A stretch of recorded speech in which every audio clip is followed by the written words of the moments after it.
Beliau itu kalau ngafal hafalannya cepet, tapi suatu hari kok hafalannya susah, akhirnya ngeluh sama guru. Nah, beliau katakan, maka apa kata gurunya? Fa'arsyadani ila tarqil ma'asi. Maka gurunya membaca apa yang ada dalam diri muridnya. Imam Waqi bilang, wahai, tinggalkan segala jenis maksiat. Tinggalkan segala jenis. Imam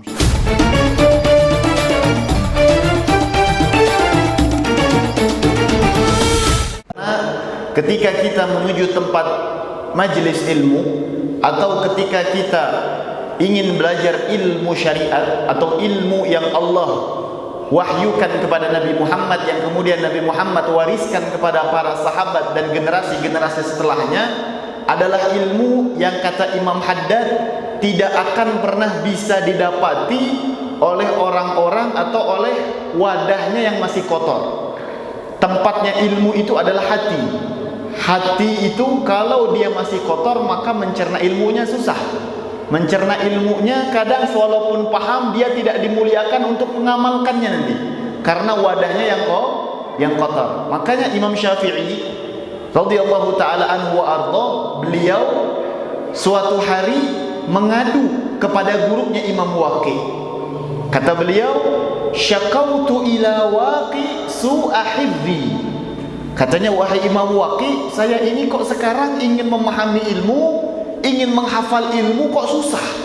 Padahal Imam Syafi'i adalah salah seorang yang mana kalau beliau menghafal Al-Quran atau hadis-hadis Nabi Muhammad SAW di dalam sebuah lembaran atau di dalam sebuah tulisan, beliau akan letakkan tangan kirinya menutup tulisan sebelahnya. Jadi kalau Al-Quran dibuka, sebelah kirinya dia tutup, dia baca sebelah kanannya. Kenapa ditutup? Karena kalau beliau buka dua-duanya, seketika langsung hafal, saking cepat hafalannya. Dan beliau adalah salah satu ulama yang sebelum beliau lahir sudah digambarkan oleh Nabi tentang kelahirannya. Maka beliau mengeluh suatu hari tentang hafalannya yang sulit. Tiba-tiba, padahal beliau punya kemuliaan sebelum umurnya 7 tahun. Dalam riwayat yang lain, sebelum umurnya 10 tahun sudah hafid Al-Quran. Siapa dia? Imam Syafi'i, yang kita kenal dengan madhabnya Syafi'iyah.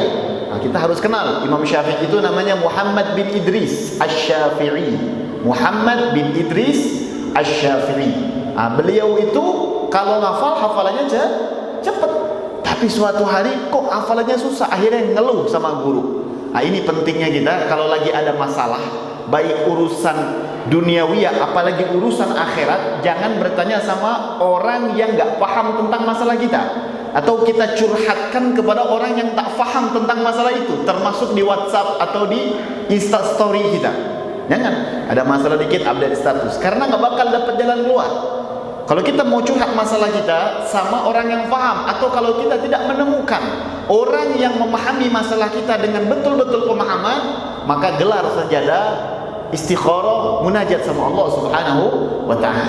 Nah, Imam Syafi'i ketika ada masalah, yang beliau laporkan pertama kali adalah gurunya, tidak ngeluh kepada orang-orang, karena gurunya adalah orang yang paham tentang karakter beliau seperti apa, bagaimana standar keilmuan beliau dan lain sebagainya. Ini ilmu ya. Jadi Imam Syafi'i mengeluh kepada gurunya. Nah, beliau katakan, maka apa kata gurunya? Fa'arsyadani ila tarqil ma'asi.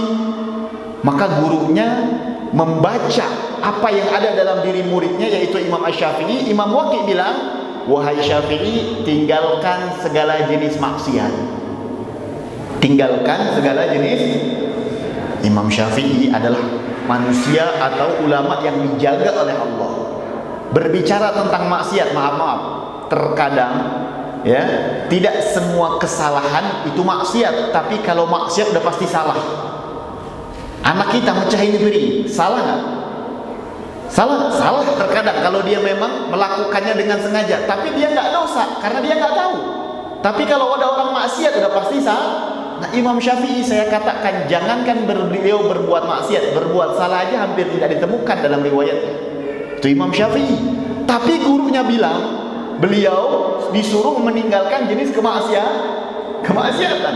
Akhirnya beliau mikir-mikir, maksiat apa yang sudah saya lakukan ya Allah? Istighfar, istighfar, istighfar.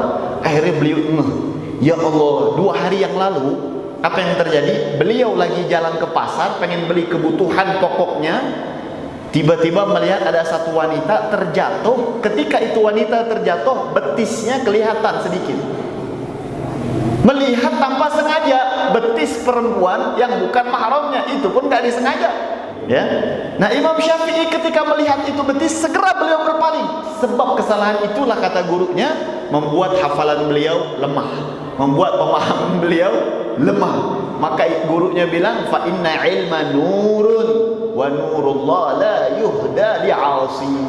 Ilmu itu adalah cahaya, dan cahaya Allah tidak akan diberikan kepada orang ahli maksi. Makanya ketika ada yang bertanya sama saya, Beb, boleh nggak saya belajar di YouTube? Boleh. Sah nggak kita dapat ilmu dari gurunya di YouTube? Boleh, sah-sah saja kalau memang dia betul apa yang dia sampaikan sesuai dengan ketentuan Al-Quran dan Sunnah dan ijma'nya para ulama. Boleh-boleh saja.